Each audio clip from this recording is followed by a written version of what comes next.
It's Monday, the 11th of November 2024. Welcome to the Fast Five by Fear and Greed, where we give you the top 5 business stories that you need to know in just 5 minutes. I'm Adam Lang, and good morning, Sean Aylmer. Good morning, Adam. Sean, story number 1 and the main story this morning. Australia is increasingly being left behind on interest rates, with a dozen central banks reducing benchmark rates in the past 2 months, while the Reserve Bank of Australia continues to hold the official cash rate at a 12-year high. In the past week, central banks in the USA, the United Kingdom and Sweden have cut rates. There's also been reductions in rates in China. Outside those areas, the Eurozone, Canada, Switzerland, Indonesia, South Korea, Saudi Arabia, South Africa, Mexico, New Zealand and Argentina have all cut rates. Of the big 10 economies tracked by Reuters, only 2 are on hold, Norway and Australia. One is hiking, Japan, though it has ultra low interest rates, as in zero, and it's now got 0.25%. Most central banks around the world are increasingly confident that they have gotten inflation under control, albeit they do remain cautious. Last week, the Bank of England was a bit typical of the commentary of many of these banks. It cut rates for the second time, but it did say it's worried that government spending could mean inflation will take time to fall. It is true that Australia's benchmark rate is not overly high, so our 4.35% is lower than the UK and the US, which are both at 4.75% at the moment. Also, moves in rates in Australia have a bigger impact more quickly because of variable rate mortgages that we all have. Reserve Bank Governor Michelle Bullock has played down the impact of other economies. Last week, she insisted that underlying inflation was still too high. All that's very true, but we are just a little bit out of step. And Sean, internationally, it was an incredible week last week for markets. Yeah, sure was. We had the US election. That was the big one. Threats of a tariff trade war.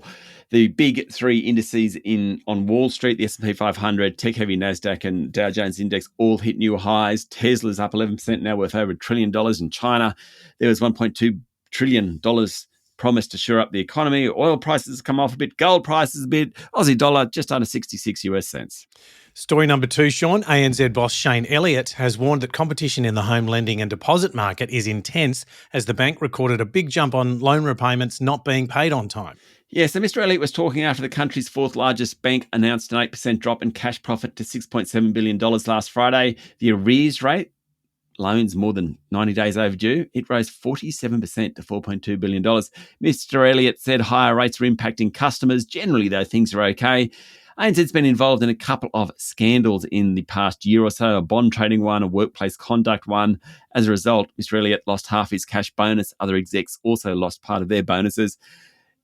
ANZ is making a really big tech play. It's got new systems coming in for retail and small business customers, and then another system for mid-sized and big businesses. The bank already reckons that it can lower costs as a result. It's also got to incorporate Suncorp's banking business. It's just worth noting ANZ's results weren't great. Neither really were National Australia Bank's. Westpac's were probably a bit better, but none of them were that good over the last week or so. Yet their share prices keep rising. Story number 3, Sean. It was a busy week for auctions with more than 2,800 houses going under the hammer nationwide. The preliminary clearance rate came in at just under 66%, and that's better than a week ago, but still lower than average.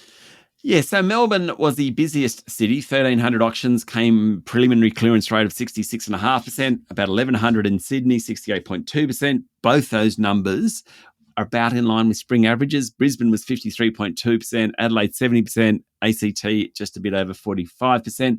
Rates are on hold, but hopes of a cut sometime next year is helping the market tick over, but it's not doing much more than that. It's not really hot, not really cold, just ticking over. Sean, story number 4. The chief executive of listed gold miner Resolute Mining, Terry Holohan, has been detained by the military-controlled government of Mali in West Africa. Yeah, so reports say that other executives have also been detained for questioning. He's been taken to a specialised unit that's been created by the military junta. It's supposed to tackle corruption and economic and financial crimes.